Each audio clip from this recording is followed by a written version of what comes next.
Sino yung laging nalilate?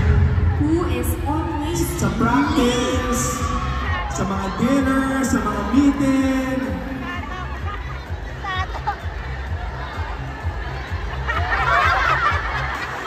Risa Sato, unanimous.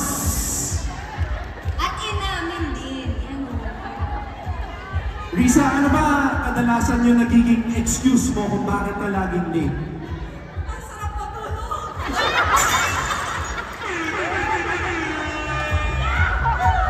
Dito naman sa side ng Flying Titans, parang madaming late sa practice. Coach Dante, Coach, sino? Ay si Mars, Isa, Duki, Bell.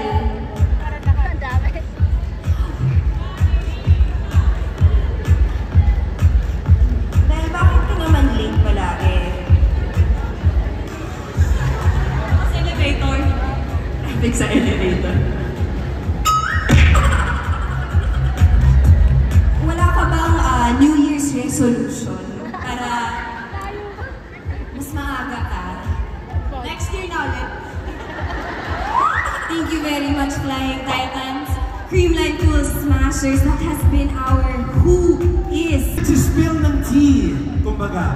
Who spills the tea most often? Sino yung mahina dyan, Eliza? Ano ba?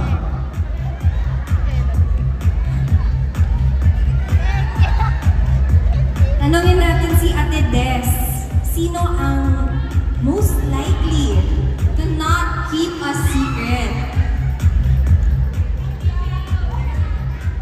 Kahit sino. Sa loob ng team, alam ko may gusto kayong sabihin na coach, pero sige, sa team muna tayo. Walang next question.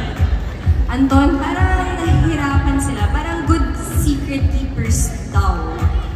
Oo nga, wala nakasulat sa mga board.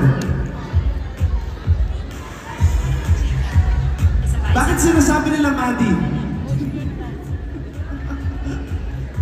Walang bookingan ng chismisan. Oh, Maddie, take one for the team daw. Okay, balik tayo dito sa Creamline. So, sino guys? Who usually spills the tea? Ako pumagtok, tatayo naman yan. I think secrets are safe with our Ribisco team. So maybe Anton, we should change. Ayla, sino ba yan? Sino yung trinowing mo? Maybe we should change the question.